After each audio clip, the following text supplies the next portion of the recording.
आज इस वीडियो में हम डिस्कस करेंगे पेशेंट्स की तरफ से किए जाने वाला बहुत इम्पोर्टेंट सवाल कि फिजियोथेरेपी सर्जरी के बाद क्यों करवानी चाहिए। आप इसको फिगर आउट करें कि वो कौन सी रीजंस हैं जिसके लिए हमें ऑपरेट के बाद सर्जिकल प्रोसीजर के बाद फिजियोथेरेपी करवानी चाहिए या अर्ली मोबिलाइजेशन होनी चाहिए, जो एक फिजियोथेरेपिस्ट आपको बहुत अच्छे वे में गाइड कर सकता है। आज इस वीडियो में हम डिस्कस करेंगे वो 3 मोस्ट कॉमन रीजंस जो आपको फोर्स करती हैं कि आप सर्जिकल प्रोसीजर के बाद फिजियोथेरेपी या अर्ली मोबिलाइजेशन लाजमी करवाएं, क्योंकि ये कॉम्प्लिकेशंस की तरफ जा सकता है। यानी 3 कॉम्प्लिकेशंस जो सर्जरी के बाद फिजियोथेरेपी ना करवाने की वजह से हो सकती हैं। वीडियो को स्टार्ट करने से पहले अगर आपने मेरे चैनल को अभी तक लाइक एंड सब्सक्राइब नहीं किया तो जल्दी से मेरे चैनल को सब्सक्राइब करें और बेल के आइकन को भी प्रेस करें। जैसा कि हम इंट्रोडक्शन में ये डिस्कस कर चुके हैं कि इस वीडियो में हमने वो 3 रीजंस, वो 3 कॉम्प्लिकेशंस को डिफाइन करना है जो सर्जरी के बाद अर्ली मोबिलाइजेशन, मूवमेंट या फिजियोथेरेपी ना करवाने की वजह से पेशेंट को उन कॉम्प्लिकेशंस का सामना कर सकता है या सामना करना पड़ सकता है। जिसमें नंबर 1 है प्रेशर सोर्स या प्रेशर अल्सर्स। प्रेशर सोर्स या प्रेशर अल्सर्स क्या होते हैं और ये कैसे बनते हैं और इसकी रीज़न क्या होती है।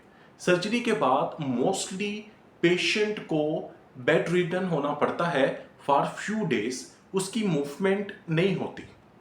अब प्रेशर सोर्स या प्रेशर अल्सर्स कैसे बनते हैं?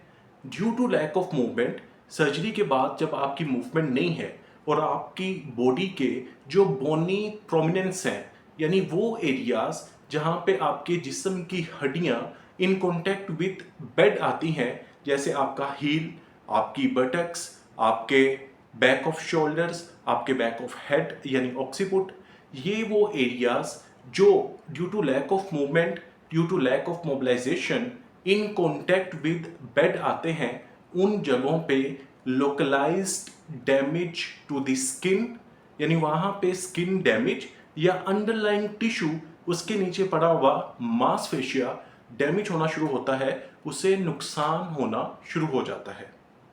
अब प्रेशर सोर्स या प्रेशर अल्सर्स, बेड सोर्स, ये इनसे आप कैसे बच सकते हैं?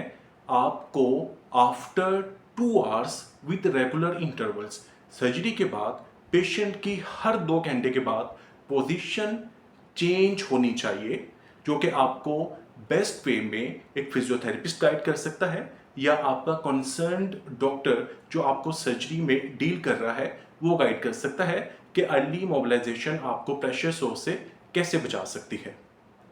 Second, DVT, deep venous thrombosis.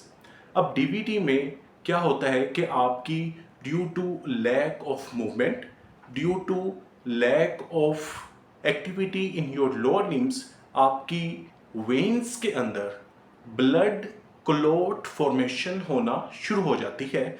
Specifically आपकी लेग, काफ लेग वेन्स के अंदर या पेल्विस रीजन के अंदर ब्लड क्लॉट फॉर्मेशन होता है और डीवीटी के सिम्टम्स अराइज होना शुरू होते हैं अगर आप मूवमेंट नहीं करते लेग्स की, लोअर लिम्स की, जैसा कि redness, swelling, pen.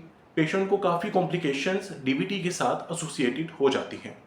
Second complication, second reason जो हमने डिस्कस की वो डीप वेनस थ्रोम्बोसिस है, यानी आपकी बॉडी की डीप वेन्स में ब्लड क्लॉट फॉर्मेशन, खून के क्लॉट्स बनना शुरू हो जाते हैं, जो कि अगर ट्रैवल करके अपर रीजन में मूव कर जाएं तो उसको एम्बोलस कहते हैं, जो कि फर्दर कॉम्प्लिकेशंस या आपकी लाइफ को भी रिस्क पे कर सकते हैं अगर थ्रोम्बस एम्बोलस में कन्वर्ट हो जाए।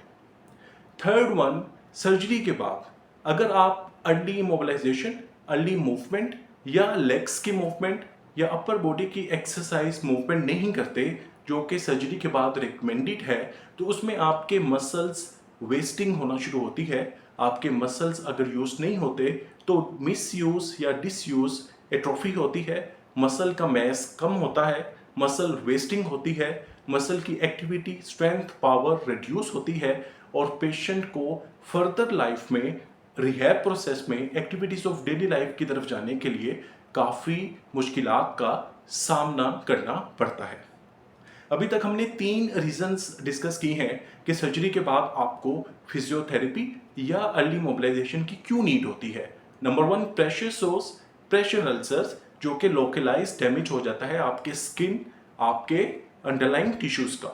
Number 2 DVT, deep venous thrombosis, अगर लोअर लिम्ब मूवमेंट नहीं है, एंकल पंपिंग नहीं है, आपका जो गैस्ट्रोसोलियस में पेरिफेरल हार्ट है उसकी अगर वेनस रिटर्न बेहतर नहीं है, इन्हांस नहीं है, तो उस कंडीशन में आपकी बॉडी की specifically in the lower limbs deep veins के अंदर ब्लड क्लॉट फॉर्मेशन होती है जो फर्दर कॉम्प्लिकेशंस काज कर सकती है, जैसा कि redness, pain, swelling and other associated factors.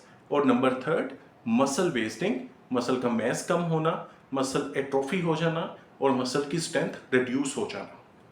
अगर हम इसके साथ एक पॉइंट और ऐड कर लें तो चेस्ट फिजियोथेरेपी बहुत इंपॉर्टेंट होती है आफ्टर सर्जरी। चेस्ट फिजियोथेरेपी क्यों इंपॉर्टेंट होती है? Because as per evidence, as per researches, surgery के बाद जो फर्स्ट 48 आवर्स हैं यानी पहले जो 48 घंटे हैं उनमें चेस्ट कॉम्प्लिकेशंस होने के बहुत ज़्यादा चांसेस होते हैं। तो आपके रेस्पिरेटरी ट्रैक में जो सिक्रीशंस हैं उनको लूसन करने के लिए और कफ को रिड्यूस करने के लिए जो चेस्ट फिजियोथेरेपी, जो कि एक कंसर्न्ड चेस्ट फिजियोथेरेपिस्ट अप्लाई करेगा कुछ टेक्निक्स को बेहतर करने के लिए आपके रेस्पिरेटरी ट्रैक को, बहुत इंपॉर्टेंट होगा चेस्ट कॉम्प्लिकेशंस को रिड्यूस करने के लिए। If you find this video informative, मेरे चैनल को सब्सक्राइब करें, वीडियो के नीचे कमेंट करें। Thank you ji.